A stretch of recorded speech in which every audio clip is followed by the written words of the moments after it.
The cold metal of the handcuffs bit into my wrists as Detective Morrison led me through my own office, past shocked employees, and toward the elevator. My sister Victoria stood by the reception desk, a look of righteous satisfaction on her face. "I told you I'd make you pay, Diana," she called after me. "You should have stayed in your lane instead of trying to compete with me." I kept my expression neutral, even as anger burned in my chest. After 15 years of living in Victoria's shadow, I'd finally built something of my own. Now she was trying to tear it all down with false accusations and manufactured evidence. My name is Diana Chen, and at 35, I'd spent the last 3 years building Chen Digital Solutions from the ground up. Meanwhile, my sister Victoria had inherited our father's tech company, Chen Innovations, despite having no real understanding of the industry. But that was nothing new. Victoria had always been his favorite. "Ms. Chen," Detective Morrison said as we reached his car, "you have the right to remain silent. Anything you say can and will be used against you in a court of law." I nodded, sliding into the backseat. Through the window, I could see Victoria talking to other officers, gesturing animatedly as she no doubt spun her tale of corporate espionage and stolen trade secrets. If only she knew what was really in that office safe. The ride to the police station was quiet, giving me time to think about how we'd gotten here. Growing up, Victoria had always been the golden child. Pretty, popular, and commanding attention wherever she went. I was the quiet one, more interested in coding and technology than parties and popularity. Our father, James Chen, had built Chen Innovations from nothing, turning it into one of the most successful tech companies in Seattle. Victoria had always assumed she'd inherit everything simply because she was the eldest. She never bothered to learn the business, content to let others do the actual work while she played CEO. I, on the other hand, had spent every spare moment learning from our father. He taught me coding, system architecture, business strategy, everything he knew.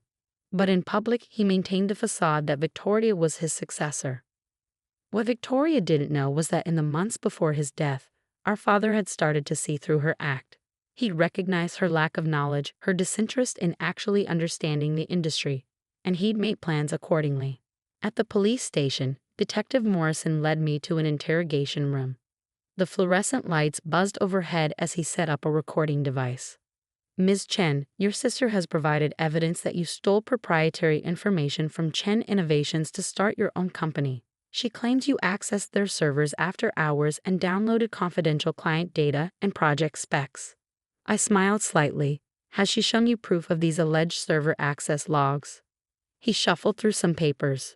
"She provided documentation showing unauthorized access from an IP address traced to your home." "Interesting," I said.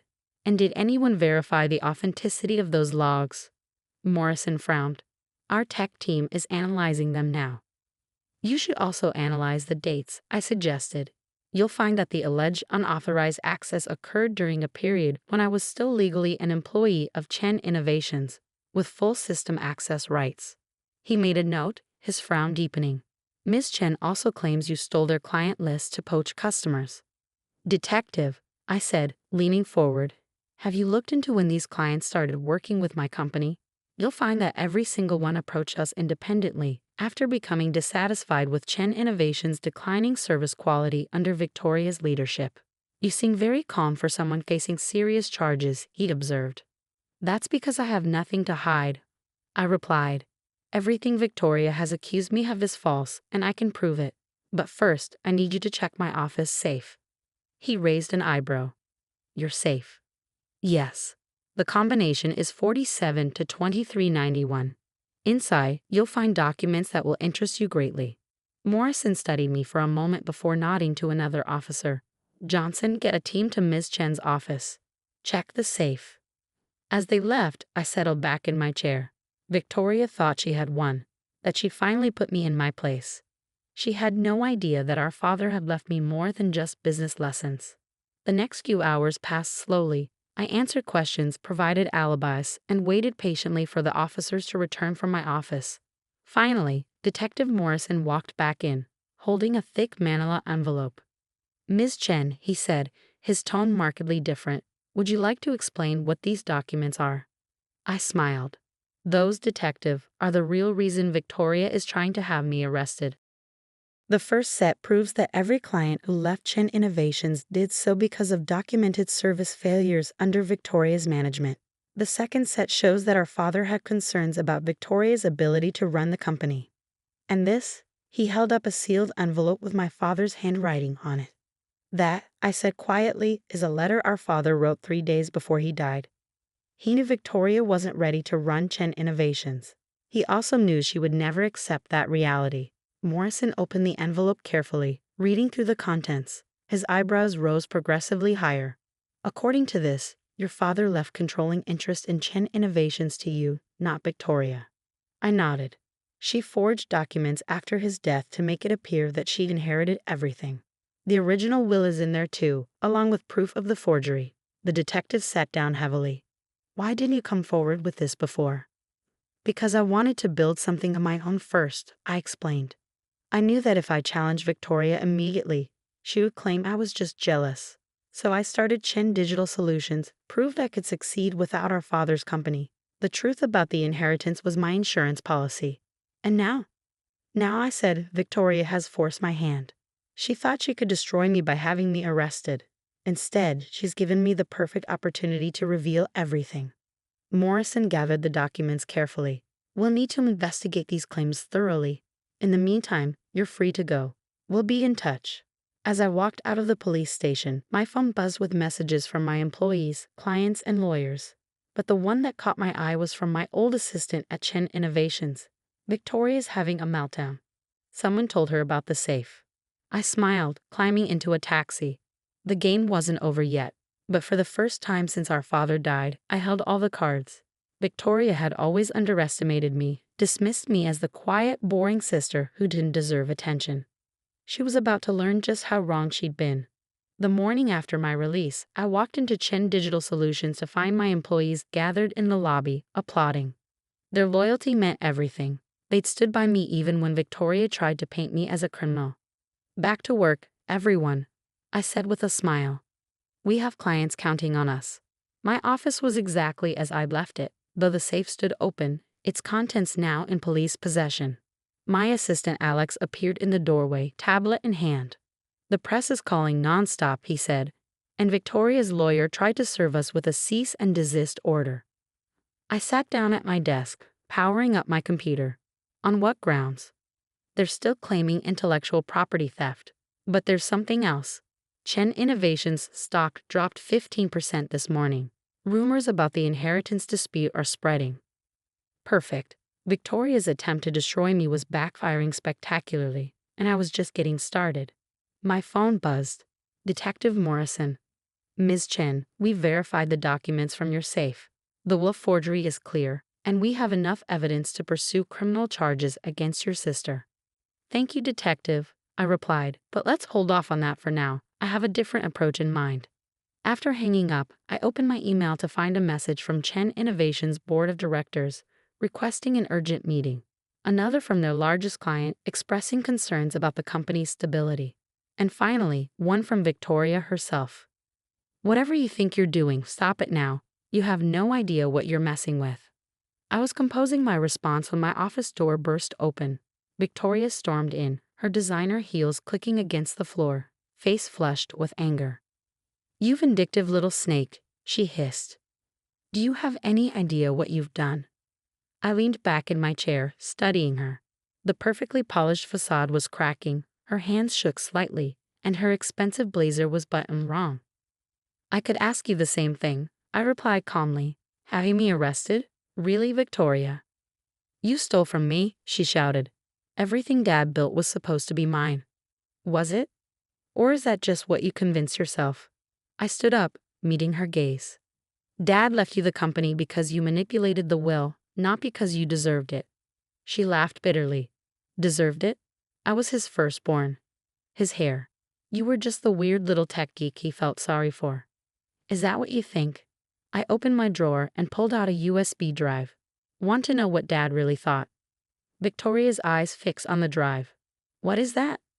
Security footage from Dad's office the day before he died. When he threatened to expose his affair with his secretary if he didn't change the will in your favor. The color drained from her face. You're lying. Am I? Should we watch it together? See how you told him you destroy his reputation unless he signed everything over to you. She took a step back, her confidence crumbling. How did you? I was there, I said quietly, in the server room next door, doing maintenance.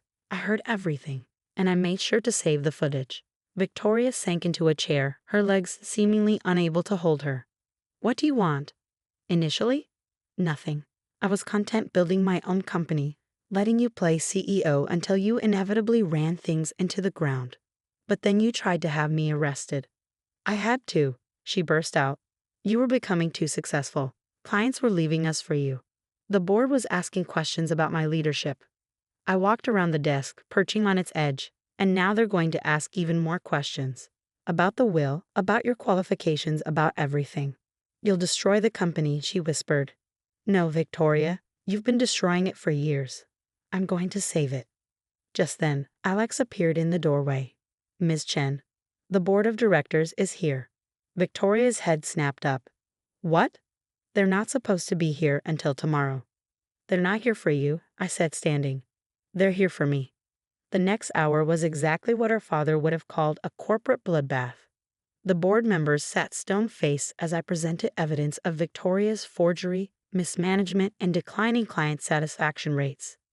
When I played a small clip from the security footage, Victoria slumped in her chair, defeated. Ms. Chen, the board chairman said, addressing me, not Victoria, given these revelations and the original terms of your father's will, we believe immediate leadership changes are necessary. Victoria shot to her feet. You can't do this. I built. You built nothing. I cut her off. You inherited a successful company and drove it into the ground. The only thing you ever built was lies. The chairman cleared his throat. Ms. Victoria Chen, the board is requesting your immediate resignation. Security will escort you to clear out your office. As Victoria was led away, mascara streaming down her face, I felt no satisfaction. This wasn't about revenge, it was about protecting our father's legacy. Deanna, the chairman said, we'd like to discuss your return to Chen Innovations as CEO. I shook my head. Thank you, but no. I've built something of my own at Chen Digital Solutions. I won't abandon that. Then perhaps we should discuss a merger, he suggested. Both companies would benefit, and it would honor your father's original vision. Later that evening, as I sat in my office reviewing merger proposals, I found an old photo in my desk. It showed me and Victoria as children, sitting on our father's lap while he worked. We were both smiling then, before ambition and jealousy tore us apart. My phone buzzed with a text from Victoria. I'm sorry. For everything. Can we talk? I stared at the message for a long moment. Part of me wanted to ignore it, to let her live with the consequences of her actions. But another part remembered that little girl in the photo. Tomorrow, I replied. Bring coffee. Victoria arrived at my office early the next morning, carrying 2 cups of coffee, not from an expensive cafe, but from the small diner where we used to eat breakfast with Dad. It was a small gesture, but it spoke volumes. I brought your favorite, she said quietly, setting the cup on my desk. Triple shot vanilla latte, extra hot. I gestured to the chair across from me. You remembered. I remember a lot of things, she said, sitting down. Like how Dad used to let you play with his computer while I was at dance practice. How excited you'd get when you solved a coding problem. The coffee's aroma filled the room, bringing back memories of Sunday mornings and family meetings, before everything went wrong. Why did you do it, Victoria? I asked. Not just the will, all of it. The accusations, the arrest. She stared into her cup for a long moment. I was scared, she finally admitted. Terrified, actually. Everyone expected me to be this brilliant successor to Dad's legacy. But I didn't understand half of what the company did. You were the one who got the technical side, who really knew the business. You could have asked for help, and admit I wasn't good enough. She laughed bitterly. Do you know what it's like being the eldest, always having to be perfect? When Dad started mentoring you more, teaching you things he'd never bothered to teach me, I felt replaced. I thought about all the years of competition between us, the rivalry that had poisoned our relationship. So you tried to force him to choose you. The affair was real, she said softly. I found out by accident. But using it against him, that was the worst thing I've ever done. He died thinking I was a monster. Tears slid down her cheeks, and for the first time in years, I saw my sister instead of my rival. He loved you, Victoria, despite everything. Did he? She wiped her eyes. The last thing he said to me was that he was disappointed. Not angry, just disappointed. That was worse. I pulled out the USB drive that had caused her downfall. Want to know something? There's no security footage on this. It's empty. I just needed you to think I had proof. She stared at me, then started laughing through her tears. You played me. The quiet little sister outmaneuvered me completely. I learned from the best, I said, allowing myself a small smile. You were always better at strategy than me. Victoria sobered. What happens now? With the companies? The merger is happening, I said. Chen Innovations and Chen Digital Solutions will become Chen Technologies. But I'm not running it alone. She frowned. What do you mean? The board suggested a co-CEO structure. You handle the business strategy and client relations, the things you're actually good at. I handle the technical side and operations. You trust me, after everything? I took a sip of my coffee, considering. Trust needs to be earned. But family? That's different. Dad built this company believing in the power of family. Maybe it's time we honored that. I don't deserve a second chance, she said quietly. Probably not, I agreed. But you're getting one anyway. Don't waste it. The next few months were challenging. Merging two companies was complex enough without adding family dynamics to the mix. But slowly, we found our rhythm. Victoria's talent for networking and client relationships complemented my technical expertise. Together, we were stronger than either of us had been alone. 1 year after the merger, we stood together at the opening of our new headquarters. The building's lobby featured a wall of photos chronicling our company's history. In the center was a picture of our father, flanked by childhood photos of Victoria and me. He'd be proud, Victoria said, studying the display. Not just of the company, but of us. For finally figuring it out. I squeezed her hand. Better late than never.